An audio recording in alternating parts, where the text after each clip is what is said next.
बड़ा एस्ट्रॉइड पृथ्वी से टकराया। धूल के बादल ने सूरज को ढक लिया, तापमान गिर गया। पृथ्वी पर रहने वाला 25 किलो से ज्यादा वजन का हर जीव खत्म हो गया। डायनासोर्स का काल खत्म हो गया।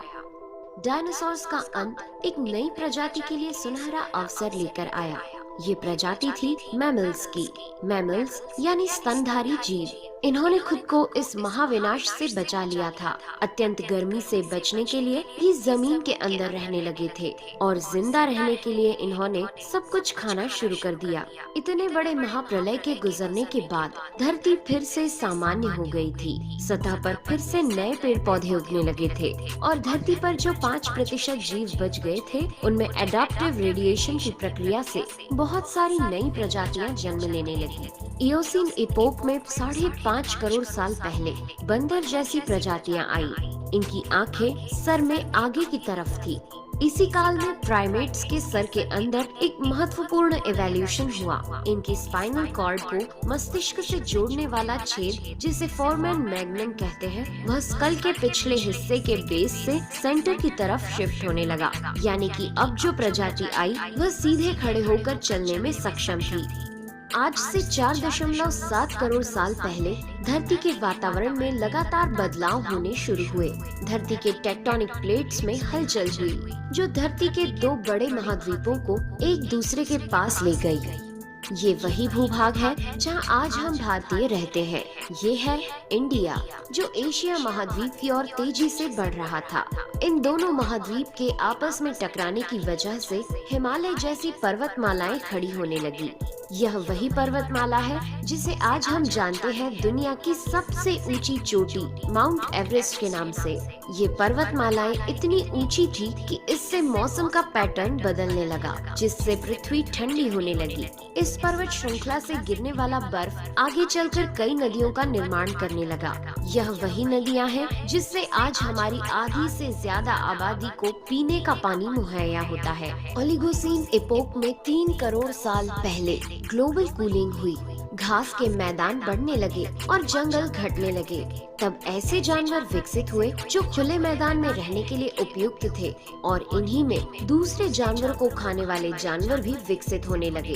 1 करोड़ साल पहले पृथ्वी वह रूप लेने लगी थी जिसे आज हम देख रहे हैं। धरती का वातावरण लगभग पूरी तरह से आज के समान बन चुका था और धरती के सारे महाद्वीप लगभग पूरी तरह से जाने पहचाने थे। लेकिन परिस्थितियां फिर बदलने लगी। 40 लाख साल पहले धरती की टेक्टोनिक प्लेट में एक बार फिर से हलचल हुई और अफ्रीका के पूर्वी इलाकों में एक नई पर्वत श्रृंखला का निर्माण हुआ। ये पर्वत श्रृंखला थी ईस्ट अफ्रीकन रिफ्ट वैली। इस पर्वत श्रृंखला के उभर जाने से यहाँ के हरे भरे जंगलों में आने वाली मौसमी हवा का मानसून पूरी तरह रुक गया और इस वजह से यहाँ के जंगलों में बारिश आनी बंद हो गई। यहीं इसी जंगल में रहते थे द ग्रेट एप्स। ये हैं हमारे काफी दूर के रिश्तेदार। हमारी ये पूर्वज कहलाते हैं पेरोलापिथिकस या पेरोला। हमारे परिवार की शुरुआत इसी ग्रेट एप्स से हुई। पेरोला पेड़ों पर रहते थे और फल खाते थे।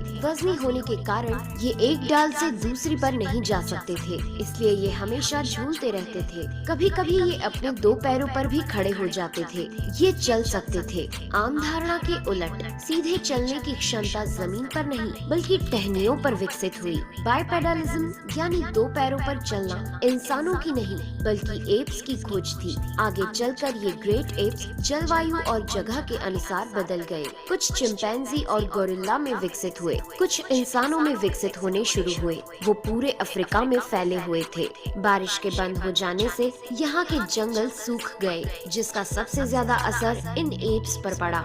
जंगल सूख जाने से इन एप्स के लिए खाने की समस्या उत्पन्न हो गई और इसीलिए अब ये पेड़ों से उतरकर खाने की तलाश में जमीन पर अपने कदम रखने लगे।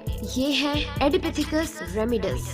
ये हैं हमारे पूर्वज जिन्होंने जमीन पर मानव इतिहास का पहला कदम रखा और आज इन्हीं के कारण हमने चांद पर अपना पहला कदम रखा। इनका दिमाग एक संतरे जितना बड़ा था और इनकी लंबाई 4 फीट तक थी।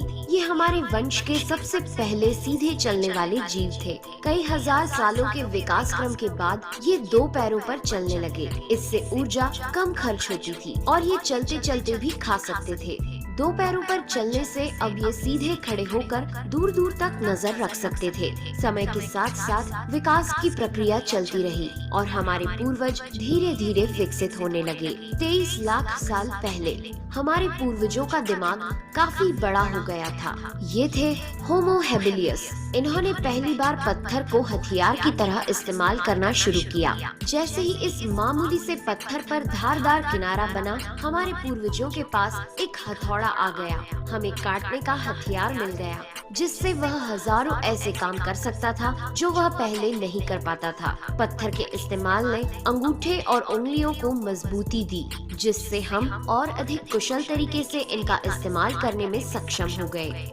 समय बीतने के साथ ही हमारे पूर्वज अब समूह में अन्य जानवरों का शिकार करने लगे थे। ये थे होमो इरेक्टस, जो अन्य जानवरों से ज्यादा होशियार थे। इन्होंने ही सबसे पहले आग का इस्तेमाल करना सीखा। आग की खोज हमारे पूर्वजों के लिए सबसे बड़ी खोज थी। ये उन्हें गर्मी, रोशनी, अंधेरों और जंगली जानवरों से सुरक्षा देती थी और इसी वजह से अब परिवार भी बनने लगे। इन्होंने आग पर मांस को पकाना सीख लिया था। आग पर खाना पकाने का मतलब था कि मांस को चबाने और पचाने में ऊर्जा का कम खर्च होना और इसी वजह से ये ऊर्जा अब इनके दिमाग में खर्च होने लगी और इन्हें कैलोरी और ज्यादा ताकत मिलने लगी, जिससे हमारे पूर्वजों का दिमाग काफी बड़ा हो गया।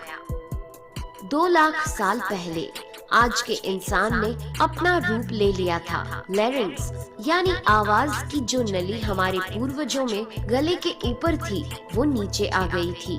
अब हम ज्यादा जटिल आवाजें निकाल सकते थे। हमने बोलना शुरू कर दिया था। पहली बार कोई जानकारी एक से दूसरे इंसान तक या एक से दूसरी पीढ़ी तक पहुंचने लगी थी। यही वो आखिरी विकास क्रम था जिसके बाद विकसित होकर हम बने। हम यानी होमो सेपियंस।